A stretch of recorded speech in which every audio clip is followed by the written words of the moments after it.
Ladies and gentlemen, welcome to Marketing Monday, Wins and Fails, the only show where we cover all of the wins and the fails in the last week in marketing and business. And ladies and gentlemen, I have a problem. There's too much goddamned news. Thousands of companies have something interesting to talk about or make fun of. How do I condense it all in a way that gets to you the reasonable and important and relevant information? Well, I figured it out. And it starts with this. No, not the movie The Magnificent Seven. These 7 companies. Because as it turns out, thanks to our friend Jerome Powell, these 7 companies have risen and risen until they've become basically all of the stock market. This is these 7 companies versus the bottom 390 in the S&P 500. These companies have become so important to the global economy that they're basically all I need to focus on. And it's gonna cover all the news that actually matters in markets. But first, I want to give you an idea of scale. We all know intuitively that Apple is a bigger company than McDonald's. And if we really think about it, I think we understand that you could add in quite a few more. Hell, you can even add in all the rest.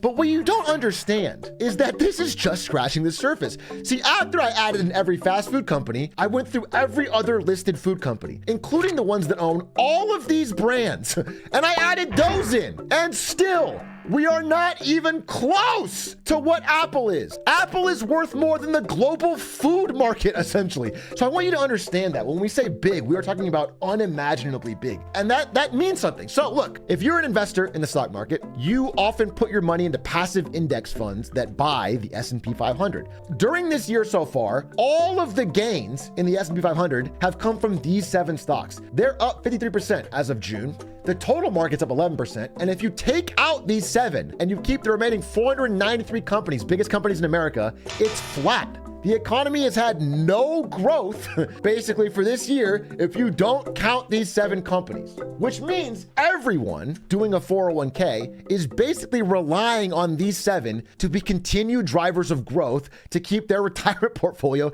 growing year over year. Now, recently, 2 weeks ago, they started to struggle. Basically, since July, actually, they've been shedding some of the value. They peaked in July. For a few weeks, it's not a problem. For a month, not a big problem. But if it continues, it starts to be scary. So what I'm going to do today is I'm going to go through all 7 of these companies and give them each wins and fails so that we can understand the only 7 companies that matter. Starting with number 7, Tesla. Well, first off, I want to give them a win because if you've been to Japan recently, you may have seen this. Could this be the first ad campaign in Tesla's 20-year history? And it's rolled out pretty small at first. A couple Google ads talking about Tesla affordability. This seems small, but this is actually a pretty big about face from Tesla. Again, Tesla has long bragged that they reached $1 trillion valuation with 0 advertising spend. This is Elon Musk's big selling point. He famously said, "I hate advertising." And now this year he said, "Advertising is awesome and everyone should do it." It is in response to the fact that he now owns a company that's highly dependent on advertising. The main thing, the reason they're switching their initially version to it and starting to dabble in advertising is because of something much more direct. And that's that the profits are way down. They've been doing price cuts to maintain their market share lead. Again, when a lot of new competitors enter the market for electric vehicles, Tesla wants to keep its 50 to 60% market share, and so they drop their prices dramatically to help box out the new competitors. It's a smart idea, but it means profits are way lower. When Elon says things like buying a car today is an investment into the future, you're buying an appreciating asset, not a depreciating asset. What that means is if you buy your car, the value should go up. Well, it's not. But the second the price cut happens, your car is immediately worth less, and it's already been normally depreciating like a car always does. And this made a lot of people mad. Again, in China, they were furious. Everyone that just bought a Tesla felt like they got ripped off and they couldn't resell it at a high enough value, or they just wanted a refund to get the money back to buy a cheaper model. And so they've been having like fucking riots at the Tesla showrooms. But the real problem is that after making these dramatic price cuts, sales did not go up. In fact, they dipped. if they can't get to the level of where they were before, this prevents Tesla from becoming like the Apple of cars. Because the thing that makes Apple so amazing, the reason Apple's such a highly valuable company, is because mainly the iPhone is the greatest consumer product from a revenue perspective ever invented. The iPhone is like the markup of a Ferrari, but the sales numbers of a Toyota Camry. Tesla needs to keep these high margins they used to have with our getting rid of with their cuts to be able to be that extremely valuable top tier Magnificent Seven company. Now that being said, they have another thing coming up. This is their big turnaround plan for later this year.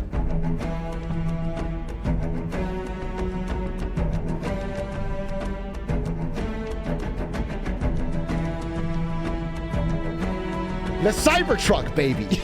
November 30th, the first shipments arrive of the Cybertruck. They have claimed $125,000 production capacity, and the first deliveries arriving in October. And there is demand. I think there's like 1 million pre-orders for this thing. Some people want it. It's a very polarizing car, and from a marketing POV, everyone has an opinion on it, which is at least interesting. But it's been a disaster. Elon Musk himself on the recent earnings call talked about how challenging it has been to be able to make enough of these at a profitable scale. He literally said, "We dug our own grave." Investors do not like to hear that.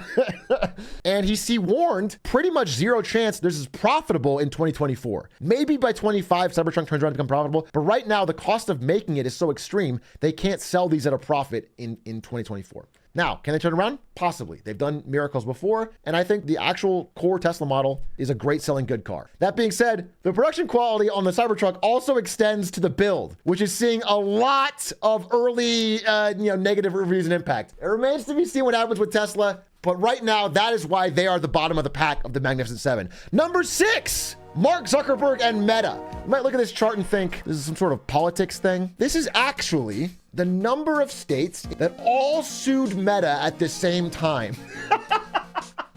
Over recent mounting evidence that Meta ignored internal data that apps like Instagram were driving teen suicide, teen depression, were overly addictive to children. They knew about these things, were aware of them, and ignored them in the pursuit of profit. And so they're all being sued. They have harnessed powerful and unprecedented technologies to entice, engage, and ultimately ensnare youth and teens. Its motive is profit. Again, what remains to be seen, but this reminds me of what happened, ironically, around Juul. The same number of states around this number all sued Juul at the same time, and it led to a dramatic collapse in that company's stock price. Eventually, the parents of America get fed up with something that is causing so much harm to their kids. There's a real shot this has more weight than the average, antitrust suit. Also, a bit of a fail over at Meta is their stance on work from home, which again, every company's up to make their own stance on this. But a few years ago, Zuckerberg said, "We're going to be the most forward-leaning company on remote work." Within 5 to 10 years, half the company will be full remote. The second the Zoom era of the pandemic was over, changed their mind completely and started tracking everyone's presence on card keys and other tools. And if you believed what he said and moved out of the big city, you are now risking being fired. Bit of an L. There is a win though. The win is Mark Zuckerberg is shredded. As shredded as a 40-something tech CEO can be. He can beat up any other CEO, all right? Whether it's sparring or jiu-jitsu or the hospital, because he just tore his ACL. And now, ironically, I guess he has to work from home? Next up, NVIDIA! Yay! The good one! Okay, all the big companies, there's one that we know is perfect and flawless, and that is NVIDIA. And I can start off by saying, unironically, they do have an excellent track record on remote work. In fact, as I was looking into the research for this, NVIDIA is probably the leading company in the world for remote work at scale, at that large size. They literally have forced no one to come back into the office, have been completely flexible. And because of this, they're getting a pretty meaningful talent advantage. A lot of people are trying to move jobs to NVIDIA now, probably now because their stock's up too, because complete flexibility. They can get different engineers they wouldn't be able to get before. That being said, the fail on this side can either come through NVIDIA or come to Intel, because the war is finally extending to CPUs. A new leak has insinuated that NVIDIA is finally getting into the consumer CPU market and trying to fight Intel and AMD on their home turf. Basically meaning there could be a world where you have a complete NVIDIA gaming PC. This is a big bet from NVIDIA and it remains to be seen. But what's most important, and what I think is the greatest fail of all, is all of you for thinking any of this matters. Because NVIDIA is not a gaming company. Gaming is such a small portion of what this company is. It has used to be a gaming company. It is now this company. It is a picks and shovels company. And if you want to know what that means, in the gold rush, a lot of people from across the country travel to get to these newfound gold deposits to make their fortune. And it turns out that they spend all their day panning for gold, maybe find a nugget. Most people who went into the gold rush made no money. But you know who did make money? The people who sat on the side and sold picks and shovels. And what NVIDIA is doing is selling the modern day equivalent of picks and shovels and making actual cash, which is rare right now in the world of AI. Most companies are spending money and not making money back. And that is why NVIDIA has gone from basically a bit player to one of the top 10 companies in the entire world. Tesla spends $300 million on an AI cluster with NVIDIA, with 10,000 NVIDIA GPUs. Oracle is spending billions on NVIDIA chips this year. China's tech giant spent $5 billion buying crippled NVIDIA GPUs. Why crippled? Well, it turns out the one risk to this all positive, up and to the right, let's go NVIDIA thesis, the one risk right now that might hurt their stock is this guy. Dark Brandon has decided that high-end GPUs really cannot be sold to China. And China is a huge growth area for NVIDIA, where they get a lot of their money, maybe 20% of the company. This is really what's going on right now with NVIDIA, is there's a shakiness. As the tensions rise between USA and China, core business model of NVIDIA is at risk. That's their problem, even though everything else seems to be going smooth sailing. Now, is there a plan around this? Yes. And that's why I want to give a win to everybody who is sick and tired of the USA v China rhetoric. What they want to do is leave both countries and start their own country, or perhaps out in the middle of international waters. I'm sorry. Maybe with 10,000 GPUs in international waters, creating their own island nation that can sell GPU power to anybody. This is a real thing happening from the Blue Sea frontier at Dell Complex. Now, my only worry is if these become popular and we start to have these floating island nations of GPU power sold for AI training, that creates a new job. AI GPU pirates. The One Piece is real. Next up, Amazon. You know it, you hate it, but you use it anyway. Amazon recently announced something pretty awesome, actually. You guys are all haters because Amazon is one of the largest employers in the world. They have a lot of staff, and they figured out a way to free them up from all that drudgery. What is going to free up some of their staff? Humanoid robots that will surely free up staff, as in free them up to find a new job. Amazon has been testing new humanoid robots that cannot unionize and just love to work. Honestly, pretty slow though, to be honest. If it looks like it's not ready yet, that's probably because you're right. I'd like you to go back with me 10 years to the day, to when Jeff Bezos first gave this interview. My God. These are octocopters. Yeah. These are effectively drones, but there's no reason that they can't be used as delivery vehicles. This is early. This is still years away. Drops the package. There's the package. Come and get your package. And we can do half-hour delivery. Half-hour delivery. Half-hour delivery. And we can carry objects, we think, up to 5 pounds, which covers 86% of the items that we deliver. He says, it's going to be a few years, but definitely by 2015. It wasn't by 2015, and now it's 2023, and they've just started to give these a shot. This was a recent test ran in Texas this year. This is actually just a few weeks ago.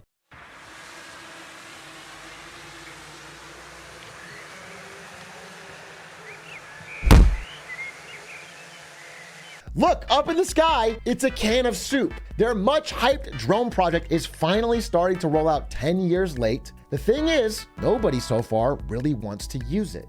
Before I even continue on this, let's do a quick detour, all right? See, Jeff Bezos was in this one, right? But Jeff Bezos no longer works at Amazon. In fact, he's living up his life with his new girlfriend and deciding to leave Seattle for Miami. So let's give him a win. Why is he leaving Seattle for Miami? He says that it's to be near his parents. I wonder if it has anything at all to do with the brand new capital gains tax that just rolled out this year in Washington that would charge him 7% on any capital gain stock sales. No, right? It's got to be the parents thing. Anyway, he's gone from Amazon, and now the new team is going to get this drone thing done. The only problem is, so far, from interviews with customers, they don't like it. Only one item can be delivered at a time. It's often a tiny item in a massive wasteful box. It can't weigh over 5 pounds. It can't be too big. It can't be something breakable since the drone drops it from 12 feet. They can't fly when it's too hot or too windy or too rainy. So far, the only major use case that has been found for using Amazon drones is to get the free jar of Skippy peanut butter they've been pushing. But even the people ordering this are getting a little annoyed. See, this guy ordered the free Skippy peanut butter, but forgot that he had to put out a QR code landing target in his driveway, because if the drone doesn't see it, it'll just go home. Then he ordered it again. At the same time, an Amazon delivery person showed up with the first jar he ordered. So now he has 2 jars of free Skippy, one delivered by hand, one delivered by drone. This is called efficient market theory. Innovation. Google. Honestly, not too much happened with the big G this week. I almost didn't include him in this video, but I do think they deserve a fail for almost killing a hiker after it was discovered there was a trail on Google Maps in the wilderness that wasn't real. Which kind of brings a whole new meaning to the words search and rescue. On the win side, they have cash to burn at least, because they spent $18 billion a year for the past decade to be Apple's default search engine. Basically, they wanted to stop Apple from being a competitor and building its own search engine. This is part of the new antitrust trial, United States versus Google. A lot of stuff's coming out, and they're finding out some of the shady tactics Google's used to keep competition from entering the search space. Their big competition right now is Bing, and the whole trial has just been shitting on Bing. The main thing that came out that I thought that was hilarious was that the #1 search term on Bing is Google. The #2 is YouTube, and #4 is Gmail. So there's definitely still a gap, even from the big, well-funded competitors. And speaking of those competitors and the owner of Bing, let's talk Microsoft chasing Apple's heels. Of all the companies we've mentioned, other than NVIDIA, Microsoft is actually seeing real growth. The AI revolution has been good to Microsoft because unlike the rest of these jokers, right before AI started to really take off in the public consciousness, they invested $10 billion to become buddy-buddy with ChatGPT maker OpenAI, making them the exclusive partner of the biggest name in AI. This is ChatGPT CEO Sam Altman with Satya Nadella from Microsoft. Again, if they look a little forlorn, it's because I'm guessing based on their body mass, they both lost an arm wrestling competition with an 8-year-old girl. But they are smart, okay? All the power's up here. And these two have actually turned the AI revolution on its head. Microsoft has begun integrating AI at a rapid pace. They have put it into all of their Microsoft apps. They've put it into Bing. They've put it into basically all the stuff they offer at scale to all their business clients, which is where Microsoft makes most of its money. The revenue gain has been fantastic. Microsoft has actually started to make a ton of money off this. And it turns out ChatGPT is not only useful for massive cheating in schools, it's actually begun useful for cheating at work. Microsoft has been harnessing this to make a lot of money. The only problem is there's been some rough edges along the way. See, Microsoft owns MSN.com, which you may know as the place where your grandma checks the news. And they've decided to lay off every single journalist they had there to replace them with AI. And the early results of that have been an absolute mess. This is a story from The Guardian, a water polo coach who was found dead at St. Andrew's School in Sydney. It's a tragic story. AI took this story, put it on their homepage, and added a fun little poll asking people what the reason of her death was. This has to be the most pathetic, disgusting poll I've ever seen. The author should be ashamed. Well, the author's not real. There was a response article to this. One of them said, Microsoft is accused of damaging Guardian's reputation with AI-generated poll. And I was like, damn, based. And I was like, who wrote that? And it was The Guardian. Just say you're pissed, bro. Don't make it like they third person did. Anyway, basically what they found was a lot of the responses and the writing generated by ChatGPT is stolen at a much higher percent from news articles, which means as they fire all news writers and begin an era where all news is generated by AI, they're running out of quality training data. It begins training on the same shit that was created from. One more thing while we're in the world of Microsoft, I do have to give them a win. The Activision Blizzard deal went through to bring the joy and community of gaming to everyone. And their first act to raise prices. They jacked up Activision game prices as much as 2,400% on Steam, on basically every one of the old library. You may not have noticed this because it did not apply in the large Western regions. Like if you're in the United States, you did not see a pricing, but almost every other country on earth all saw massive price increases. What I hear is Microsoft cares about the world being equal. Again, to be clear, the rest of the world had what's called local pricing, where using exchange rates and things, they would price it, to be affordable for the local person there. Instead, now they are equal across the world, $60 USD, which means if you're making the minimum wage or whatever in Argentina, you just can't afford any games at all. Their L is the fact that they're only number 2 compared to the big kahuna, the number 1 company in the world. And the last part of this Marketing Monday, Apple, baby. What is going on with Apple? To figure that out, I have to ask you to join me in a segment of the show I like to call 我在北京 Xi Jinping, what's up, Beijing? The reason we are going to Beijing for this Apple segment is that is what's most important to the world's most important company. Apple is generally doing really well. iPhone revenues are up. The one threat and the one reason Apple stock has begun to take a hit recently is China. China represents a fifth of Apple's sales and is the company's fastest growing region. Until recently, it stopped. One of the reasons is this. The Huawei Mate 60 Pro is finally starting to take some market share from Apple in China. And the reason, other than their remarkably successful launch and the fact that they've made a chip that is not as good as Apple's, but close enough, is that it's become incredibly patriotic to support Huawei in China. And this segment comes from our new hire, Stefik, who has joined the Marketing Monday team to find actual social media comments and information from China. It was translating to help us get actual information from what's going on in China. The concept that is going around Chinese social media that buying Huawei equals love China, not buying doesn't love China. Let's give some examples. This is a guy on Weibo. To put it simply, people who don't like Huawei essentially don't love this country and don't want to admit it. Shout out to the wisdom of our ancestors. I knew the back of the Huawei Mate 60 phone looked familiar, and now I know why. Look, this is the design of the Mate 60. They zoomed in on it and said it's part of the yin and yang. You can always believe in Chinese Huawei, Huawei, the glory of our nation. Huawei really showed America this time. Good job. This ad is so deep. This phone has become a patriotic symbol, and sales are through the roof. And Apple is seeing declining sales for the first time in China, which again is a fifth of their total sales. So it's a scary thing for Apple.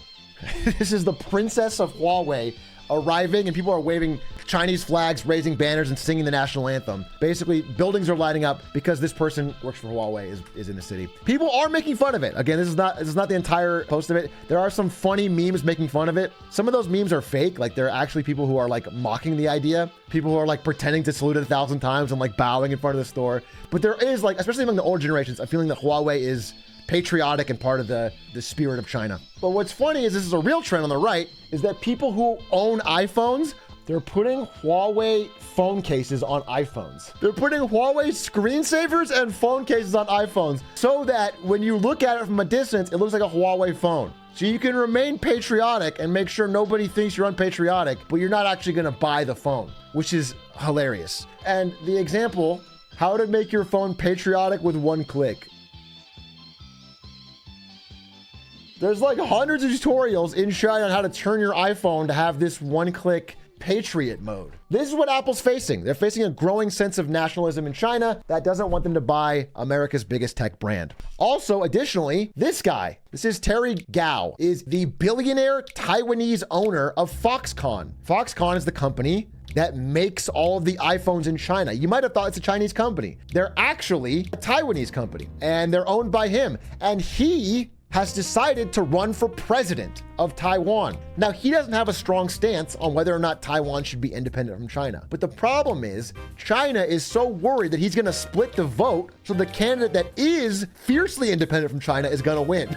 And so they're so mad at this guy for taking votes away that they are beginning to randomly probe Foxconn. They're doing like random, like basically stop and frisks at factories, basically threatening him to not run. Now, he resigned from Foxconn because he didn't want to affect the company with his presidential run, but he has so far decided not to step down. He's still running. But this is a big problem because Apple makes all their phones at these factories, and now they're being pressured by China. So now Apple's facing declining consumer interest from Huawei's competition, and they're facing production challenges out of China. These are two things that are strongly affecting Apple going forward. That's why Apple has been shaky as a stock for the past few months. On a much smaller scale, the problem can be summed up by the show The Problem.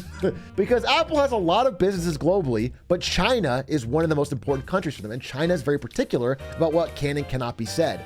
And Jon Stewart recently on Apple TV had a fairly successful show. And he wanted to make an episode about AI and China, two topics that apparently were not allowed. And Apple was so concerned that this episode of Jon Stewart's show could affect their business in China that they canceled it. This is the larger picture here, is that Jon Stewart symbolizes a larger problem, which is that Apple's global business is increasingly being threatened by things they have to do to make sure they stay in China's good graces. For a while, Tim Cook, amazingly, was able to balance both things and be the people between USA and China. It's now getting harder and harder to do that. And if they can't execute perfectly, Apple's stock is going to take a hit. So we've summed up all of the Magnificent Seven. If you invest in any other company, I have to ask you, why?